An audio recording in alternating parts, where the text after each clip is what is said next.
Hello everyone. Happy Trans Day of Visibility. I am Willow.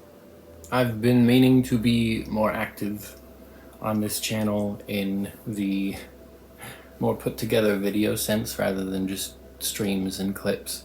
It's been difficult to get past my ADHD for that, but I figured I should not miss an important day for my community. I figured that this would be a good day to upload something new, try and connect with you guys, because I've gotten a lot of requests for more videos, and that's incredibly heartwarming for me. I appreciate all of you so much.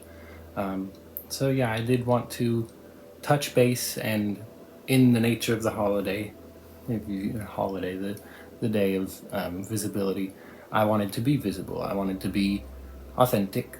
So I haven't put myself together, I haven't put makeup on, I haven't altered my voice. And I'm just gonna chat. And I know that that is the format of the first two videos that I have.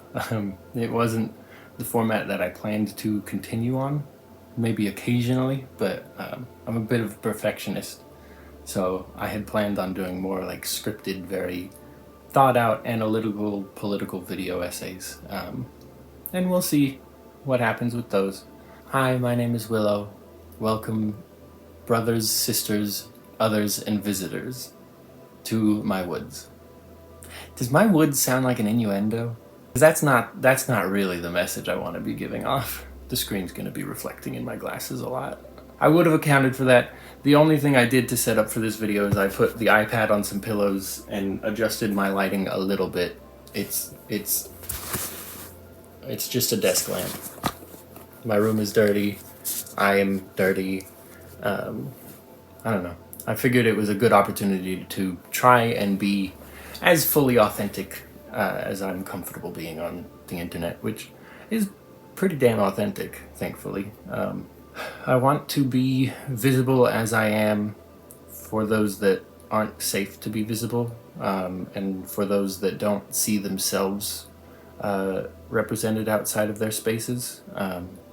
And so it's important to me, as I've addressed before, to be open about the process of my transition. I know I've actually come quite a ways. I'm not currently on hormones, but I was on hormones for about 2 years, and I'm about to get back on them, fingers crossed at least. I was having some mental health issues and lost access to them, not as a direct result of the mental health issues. Moving to Kansas was actually part of the mental health issues. I U-hauled a little bit too close to the sun. Luckily got out of that state pretty soon before the license banning, which has been a lot.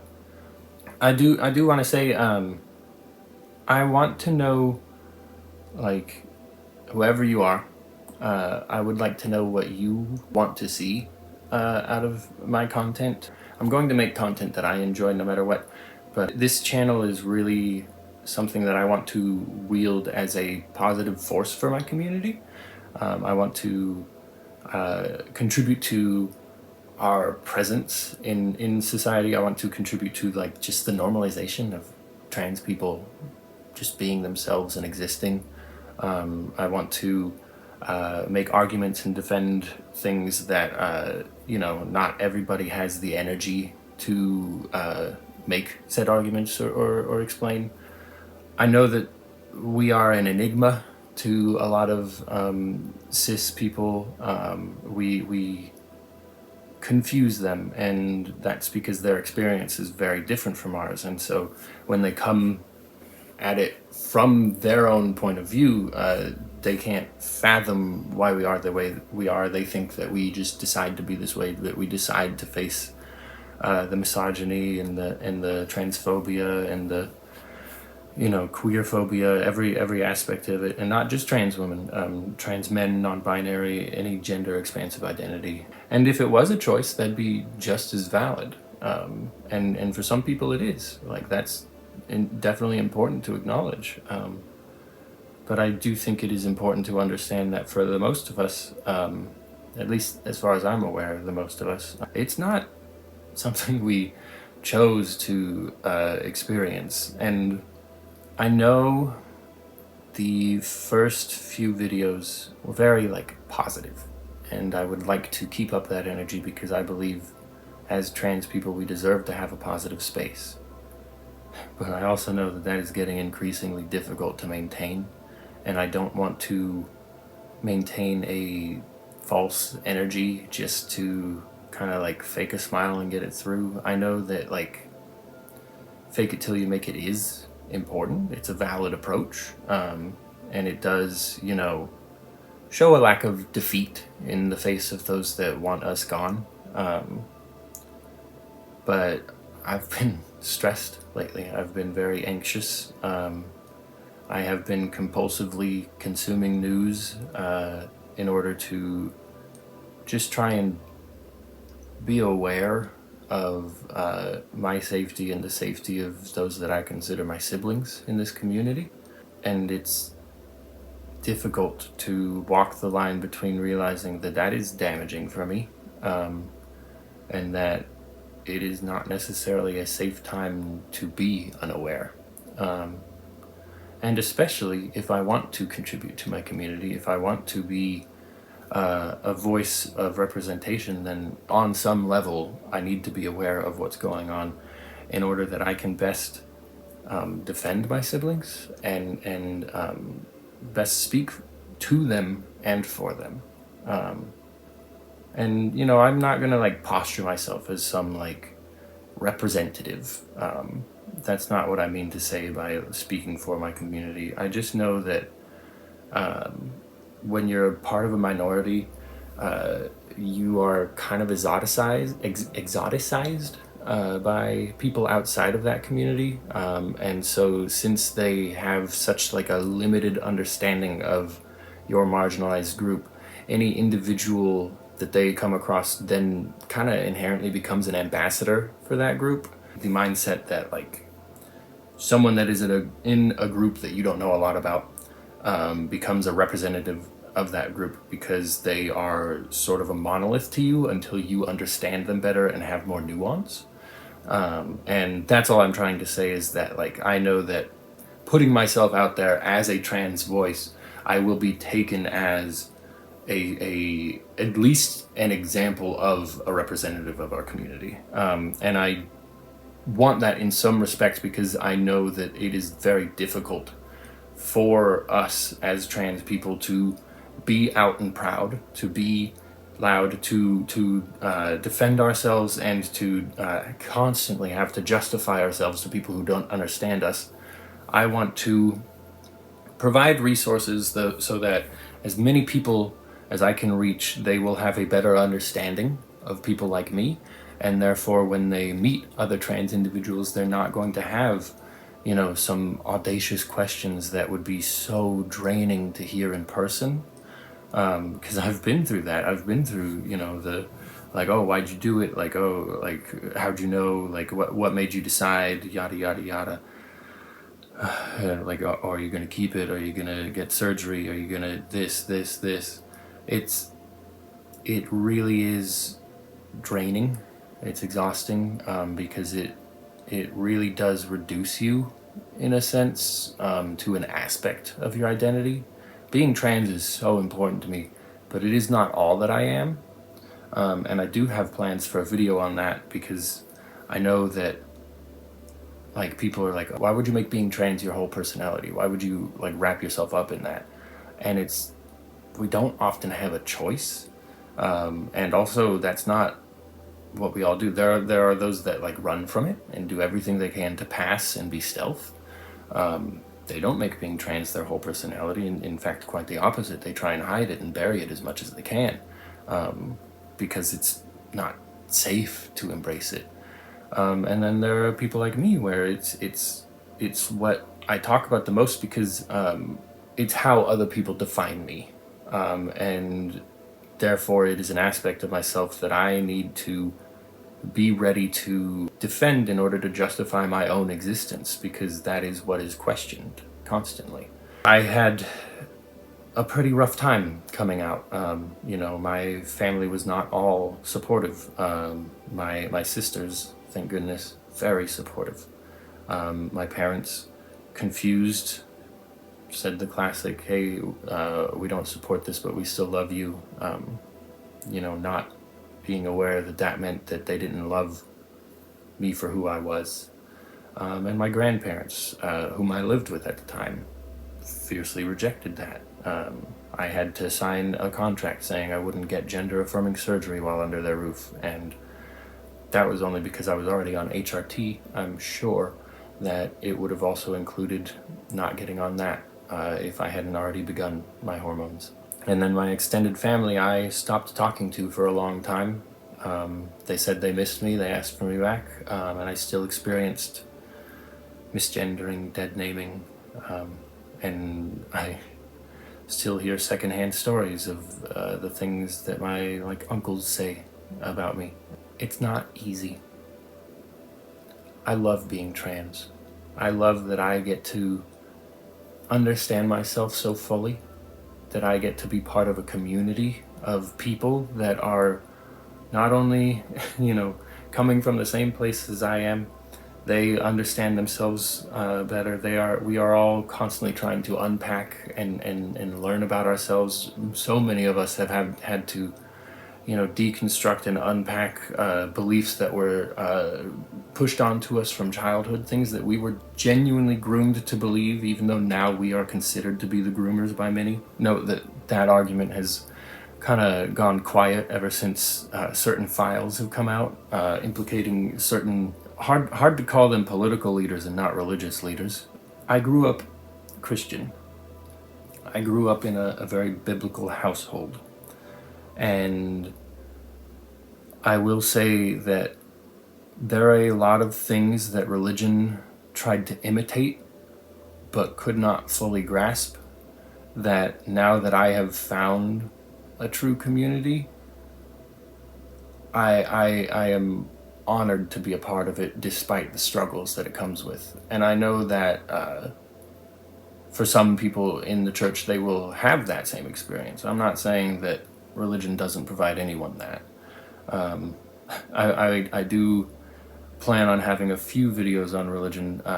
I have some probably controversial takes on it, being an ex-Christian myself. I do think that there is value that people get from it. However, I also think that value is something that can be achieved elsewhere, and religion tends to take credit for it. But I don't want to get into that too much here. I want that to be a polished video because I know how divisive that can be. And my goal is not to ostracize people. I genuinely want to reach out and not even change people's minds. I just want to give them the opportunity to assess what they think of the world for themselves, because that is truly the thing that saved me. We don't talk enough about how hard it is to feel safe enough to doubt. We are expected to be confident in our convictions no matter what. We are not allowed to waver or have second thoughts. We are expected to stick to our beliefs as if they are inherent facts about the universe that we know for certain. And there are some beliefs like that. I know for certain I'm a woman. I know that without a doubt, but I also know that that's something I would have railed against when I was younger.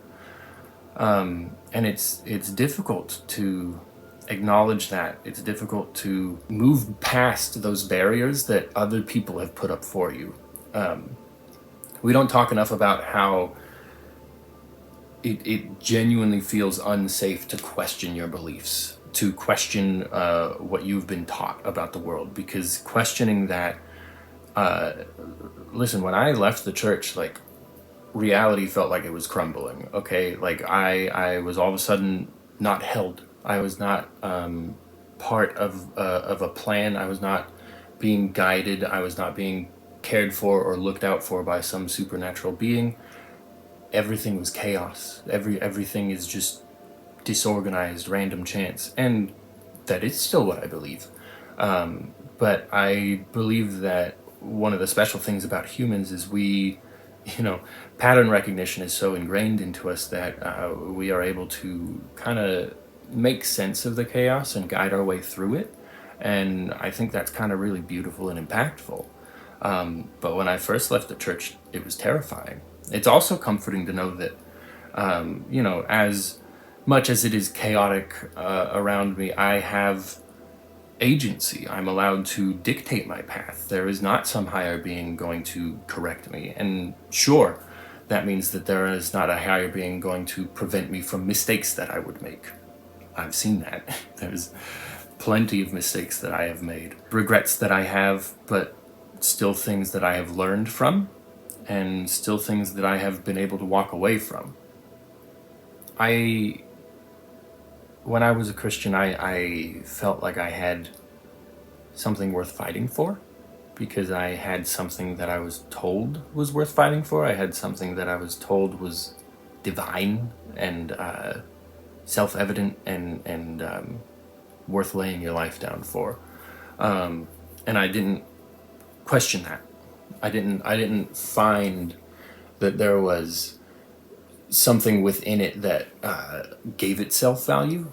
It just said it was. I am now part of a community that I feel genuine connection to, passion for, and something that actually means something to me, something that is so important to me. One of the things I've heard when I told a relative that I was scared about Trump getting in the office because of the safety of trans people, she said, "Well, you're in California, you'll be safe."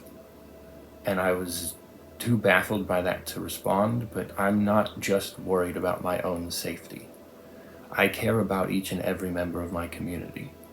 I think that it's so important that we don't just look out for ourselves, but especially since we are a marginalized group, that we look out for each other and for other marginalized groups. The more that I've opened my eyes and tried to be aware of what's going on, the more I've seen how interconnected every struggle is.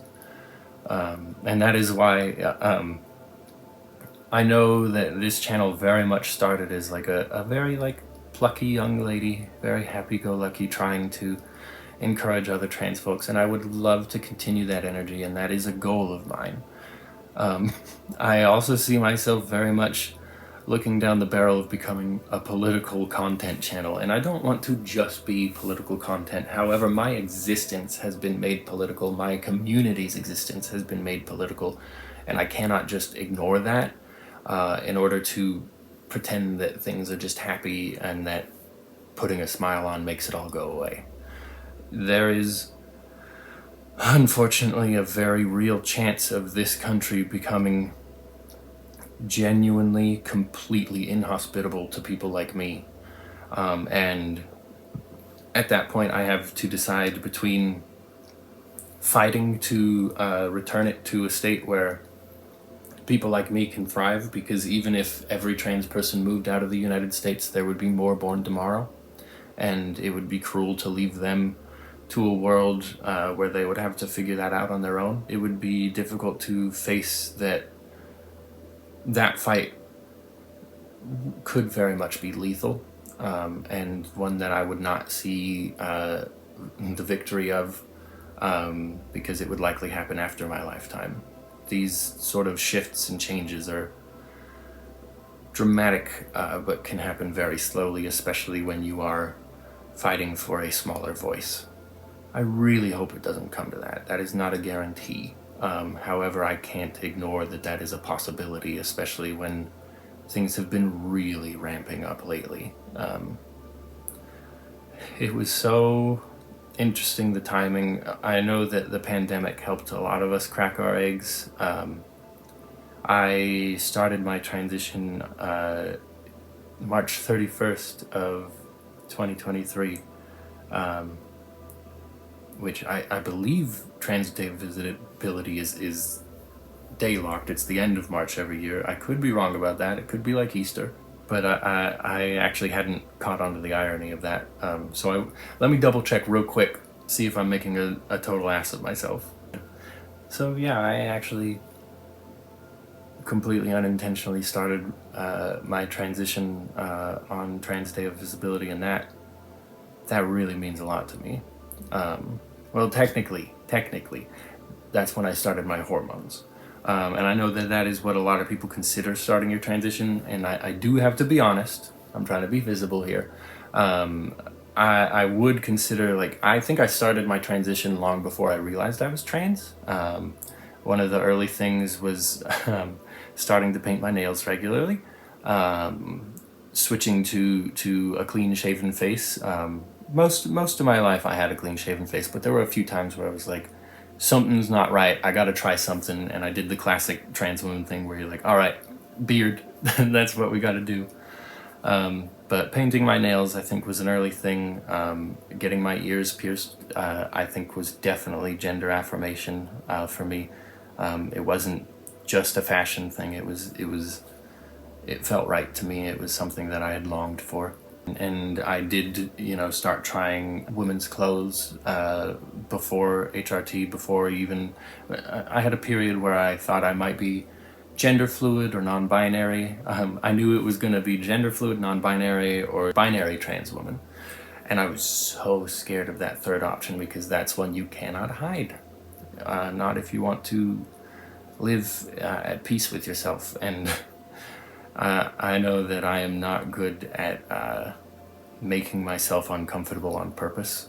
Not unless it's something that means a lot to me. And hiding who I am has never meant a lot to me. So I do consider my HRT anniversary my transition anniversary, because that's the only date that I really remember. And I specifically remember it because I had gotten patches, my hormone patches.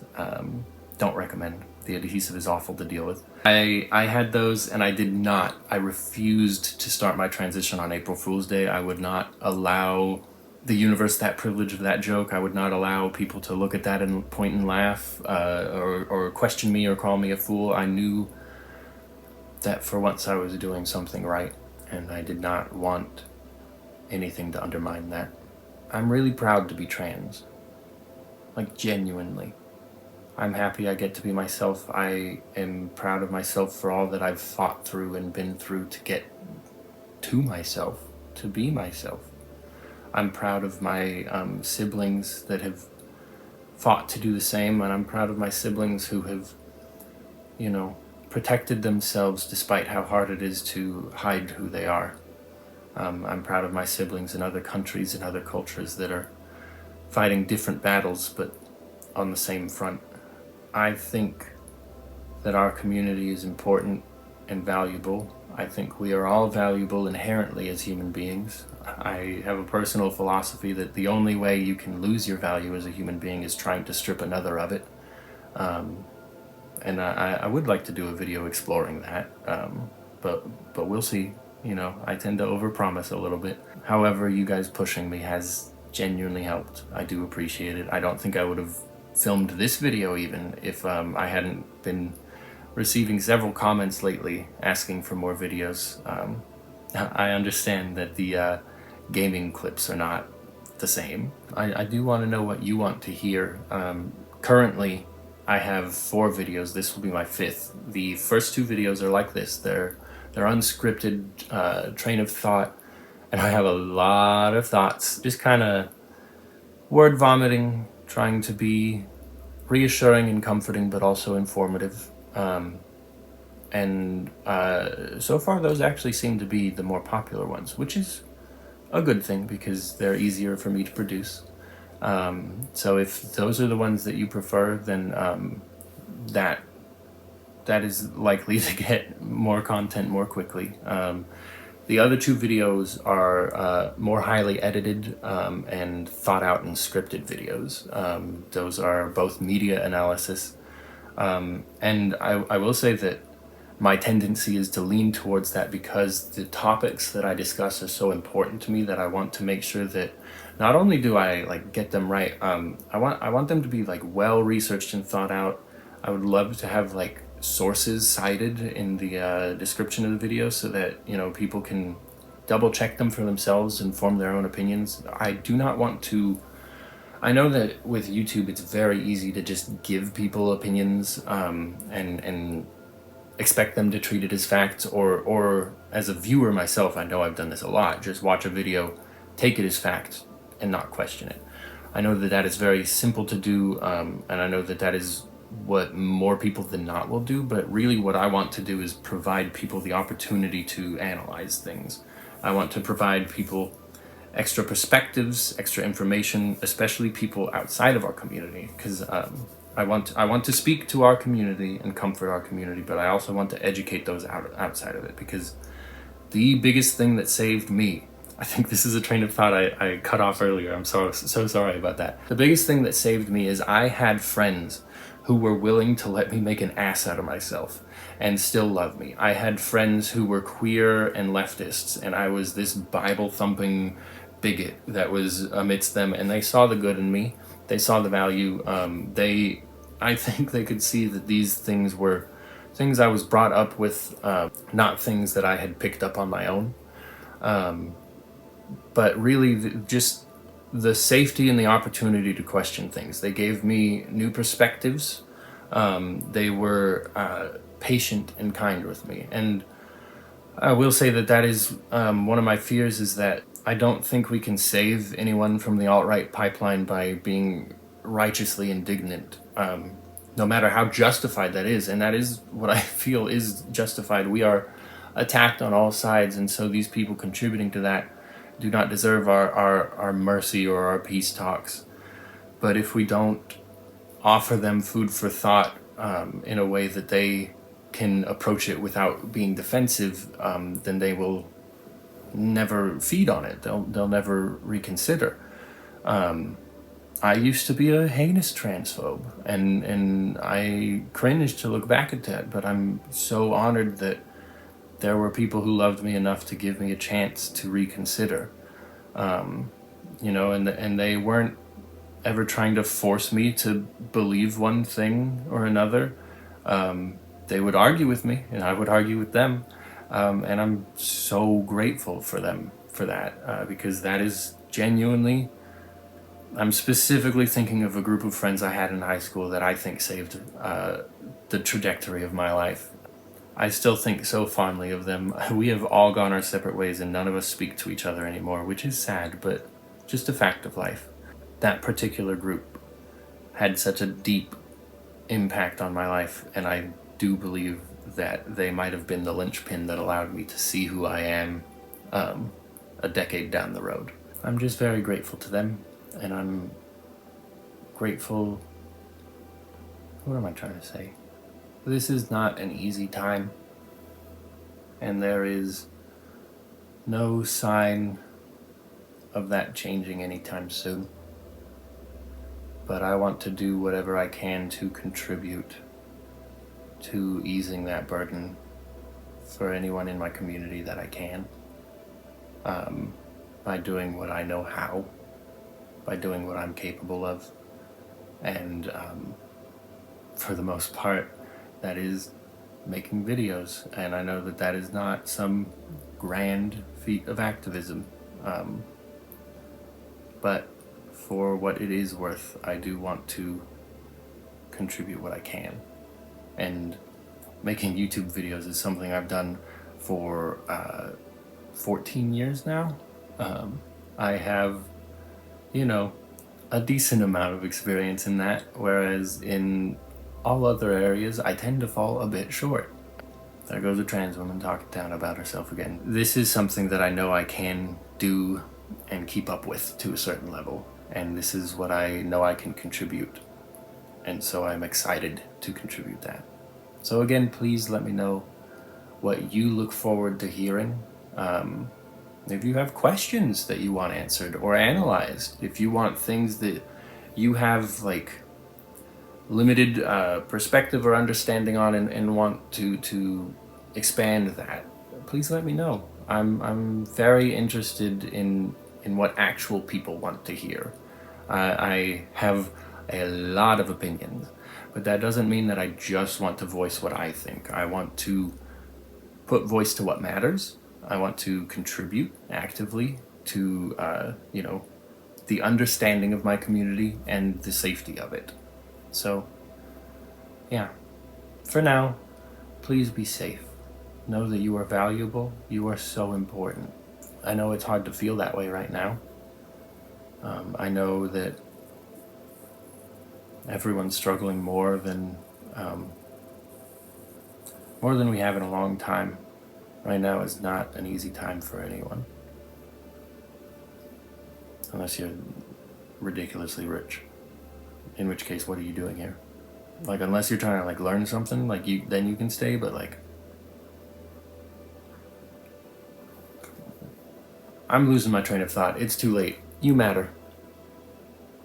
Stick around, please. I love you. Bye bye.